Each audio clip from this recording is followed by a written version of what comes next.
Cik labi, ka jūs vēl kādu cilvēku no kino vidas. Jā.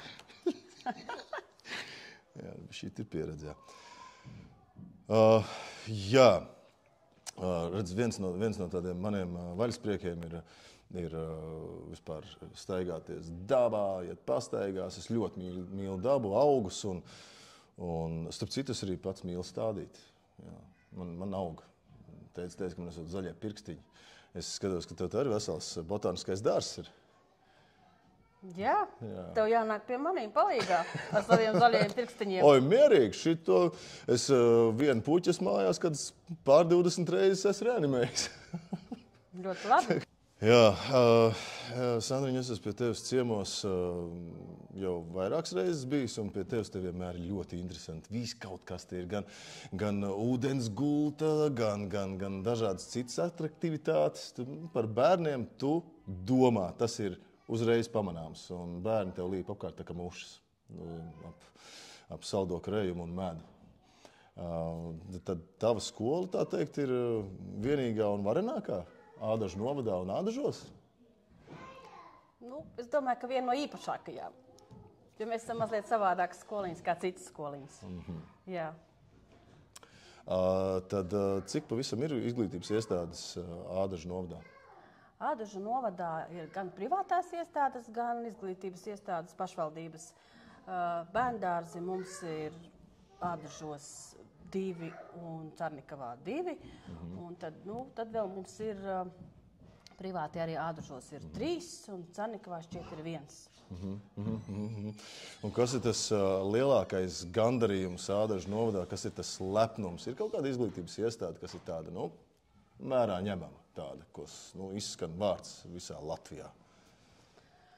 Novadā mums ir daudz labu izglītības iestāžu un vienmēr var būt labāk, bet Ādažu vidusskola ir viena no lielākajām vidusskolām, man šķiet, Latvijā. Mums ir vairāk kā 1100 skolnieki, man šķiet, ir. Jā.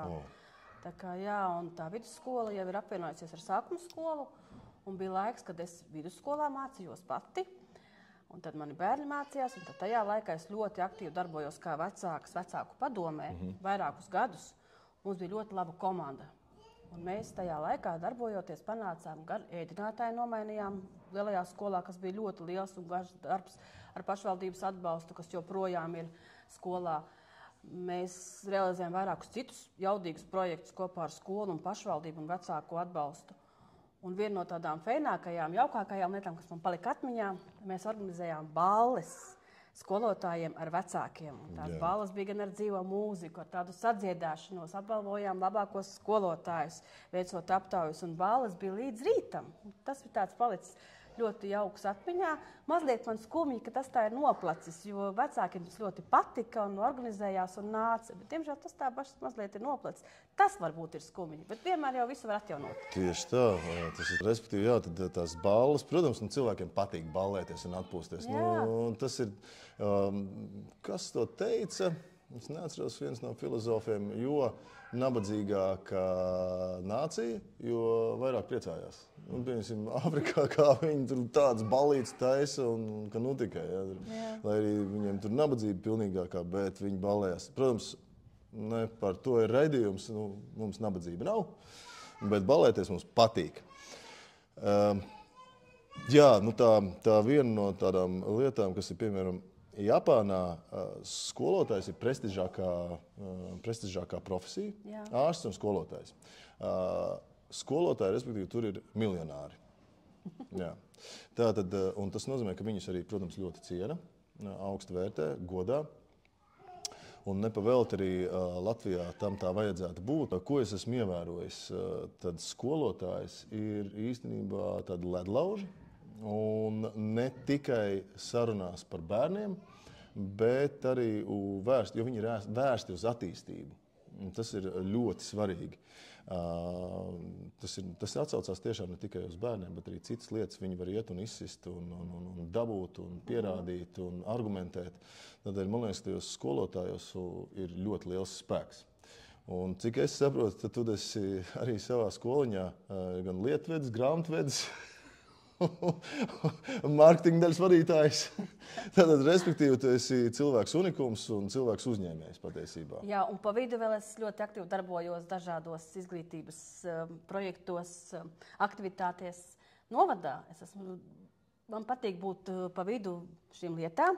Un viena no tādām iepriekšējām aktivitātēm man ir izdevies panākt ar savu aktivitāti pedagoģisko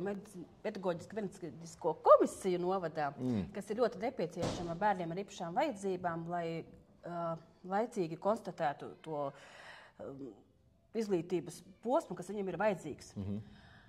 Un to mēs panācām diezgan ilgi. Man šķiet, ka es gāju 2 sasaukumos deputātiem, prezentēju, stāstīju, cik tas ļoti novadā ir vajadzīgs. Un tad šobrīd jau 2 gadus ar darba grupu mēs to paveicām, un mums komisija ir 2. gadu, un šobrīd ir jau Saulkristinā klāt bērnu svētki. Tā kā man ir liels prieks, ka ar manu iniciatīvu šis ir paveikts un izdevies projekts, kas atvieglo dzīvi gan izglītības iestādēm novadā, šiem skolotājiem, ģimenēm šīm un sabiedrībai kopumā.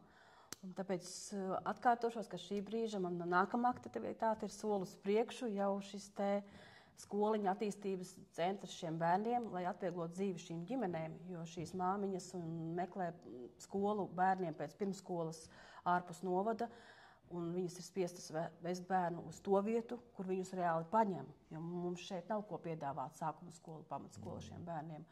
Un tad dažkārt vecāki pat maina dzīves vietu, maina darba vietu vai zinu vienu māmiņu, kas ir noīrējusi ofisu blakus skolai, kur šobrīd mācās bērns, lai laicīgi, saulēcīgi izņemtu, ja uznāk kāda krīzes situācija, un tad izņemtu bērnu uz mājām un turpināt turpat ofisā strādāt tālāk. Tā kā mums tādu problēmu nav.